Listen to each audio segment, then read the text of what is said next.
Good evening. Tonight, we bring you a story that is already sending shockwaves through the corridors of power in Washington and reverberating across the globe. On this historic night, October 10, 2025, the U.S. Supreme Court has delivered a decision that will be studied for generations. The justices have struck down the controversial tariffs imposed by former President Donald Trump, shaking the very foundations of American trade policy and redefining the limits of presidential power. This decision is far more than a legal technicality. It's a seismic check on executive authority, redrawing the lines between the White House and Congress. For decades, presidents have wielded broad powers over trade, often bypassing Congress in the name of national security or economic urgency. Tonight, that era has been fundamentally challenged. The world is reacting in real time. Businesses and governments from Asia to Europe are scrambling to assess the fallout.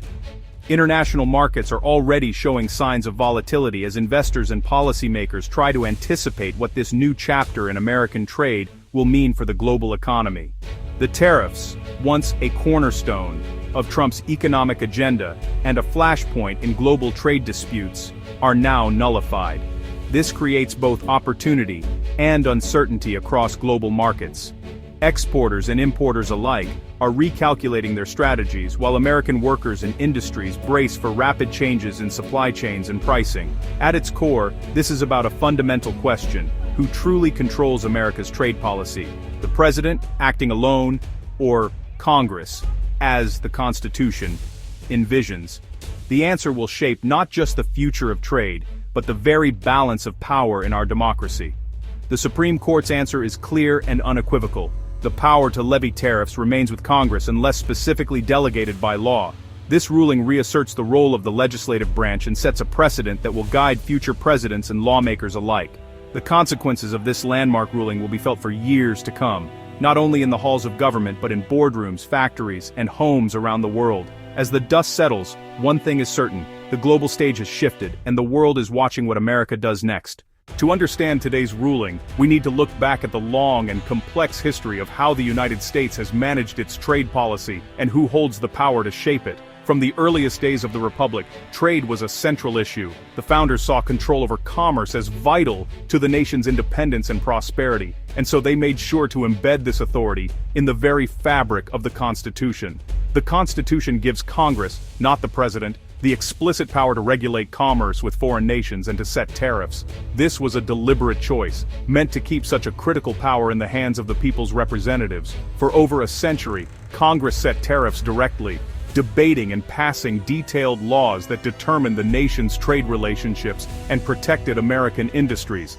But the 1930s brought dramatic change. Facing the Great Depression and a rapidly shifting global economy, Congress began delegating limited trade powers to the president, but always within strict boundaries and with clear oversight. Laws like the Trade Act of 1974 and Trade Promotion Authority created a system of shared responsibility, where the president could negotiate deals but Congress retained the final say. Even as the executive branch gained more flexibility, Congress never handed over a blank check.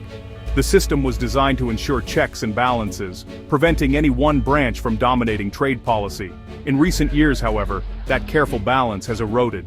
After the expiration of Trade Promotion Authority in 2021, Congress's direct role in trade negotiations diminished, raising concerns about unchecked executive power. The Trump administration's use of unilateral tariffs, often justified by emergency powers, marked a dramatic break from decades of precedent and sparked fierce debate over the limits of presidential authority. This aggressive use of executive authority set the stage for a constitutional showdown, as lawmakers, businesses, and legal experts questioned whether the president had overstepped the bounds set by Congress and the Constitution. Today's Supreme Court decision is the culmination of that conflict, a pivotal moment that will shape the future of American trade policy and the balance of power between Congress and the president for years to come. The tariffs at the heart of today's historic Supreme Court ruling were first unveiled by President Trump on April 2, 2025, a day his administration dubbed Liberation Day.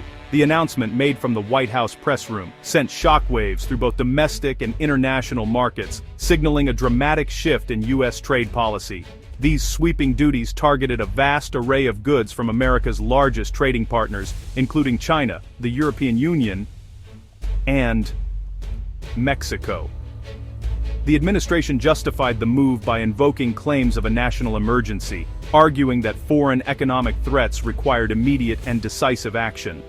The president cited broad executive authority, asserting that only strong leadership could protect American interests in an increasingly competitive global economy. Almost immediately, business groups, importers, and consumer advocates challenged the tariffs. They warned that the new duties would drive up prices for everyday goods, disrupt carefully balanced supply chains, and threaten the livelihoods of workers and small businesses across the country. Protests erupted at ports and warehouses as truck drivers and logistics companies faced mounting delays and uncertainty. Critics in Congress and the legal community argued that the administration's emergency justification was flimsy at best. They accused the president of exploiting a law originally designed for targeted sanctions, not for reshaping the entire framework of U.S. trade policy, a responsibility traditionally reserved for Congress. Lawsuits quickly piled up, and the debate spilled into the streets and the courts. Supporters of the tariffs, however, insisted that drastic action was long overdue. They argued that decades of free trade had hollowed out American manufacturing, and that bold measures were necessary to revive domestic industries, protect jobs, and restore national pride. Union leaders and factory workers rallied in support, waving American flags and demanding a new era of economic independence. The debate quickly became a proxy for deeper ideological divides, pitting advocates of rules-based international trade against those who favored unilateral executive action. Allies and rivals alike watched closely, as the United States appeared to turn its back on decades of global economic cooperation. The world wondered whether this was a temporary disruption or the start of a new era.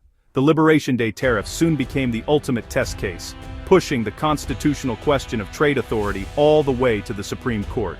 Legal scholars debated whether the president had overstepped his bounds, or whether the executive branch truly held such sweeping powers in times of crisis. As the nation braced for a legal battle that would define the limits of presidential power, Americans everywhere watched anxiously, knowing that the outcome would shape the country's economic future, and its very system of government, for years to come.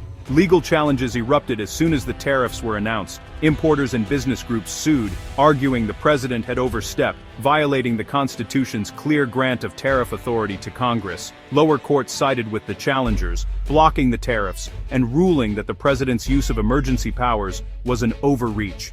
The administration appealed, citing historical precedents and the need for swift executive action in a complex world.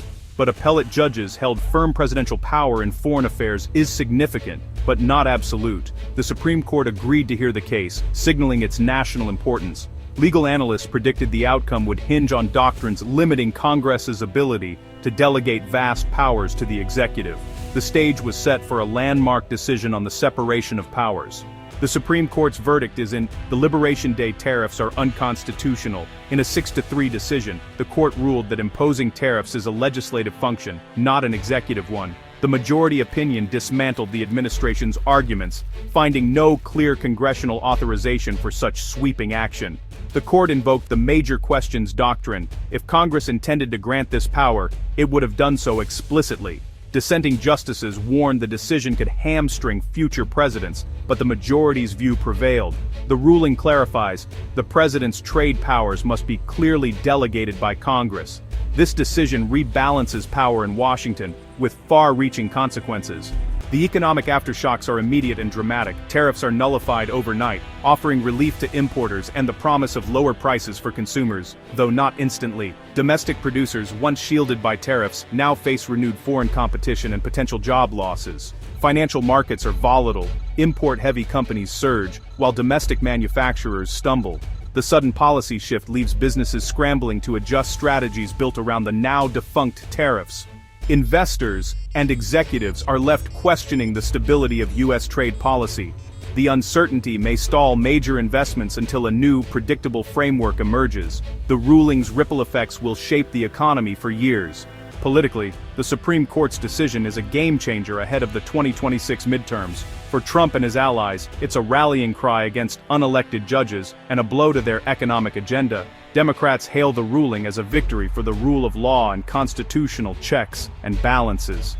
The debate now shifts to Congress, which must redefine the president's role in trade policy.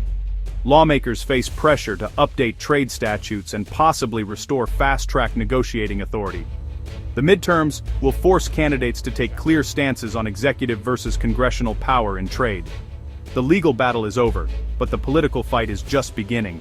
The ruling has triggered a logistical nightmare refund chaos. The government now faces billions in potential refunds to importers who paid the illegal tariffs. Customs and Border Protection is overwhelmed by claims, with a backlog that could take years to resolve. The Treasury faces a sudden, unplanned liability, straining federal finances. For businesses, especially small ones, delayed refunds could mean financial hardship. Congress may need to step in with legislation to streamline the process. But political gridlock looms.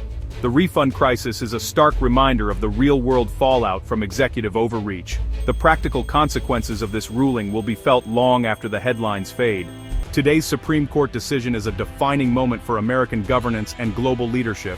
By striking down the tariffs, the court reaffirms that Congress, not the president, controls trade and taxation. The ruling is a powerful check on executive ambition and a call for renewed bipartisan consensus on trade. The world is watching how America rebuilds its trade policy and restores stability. This is not the end, but the start of a national conversation about America's economic future.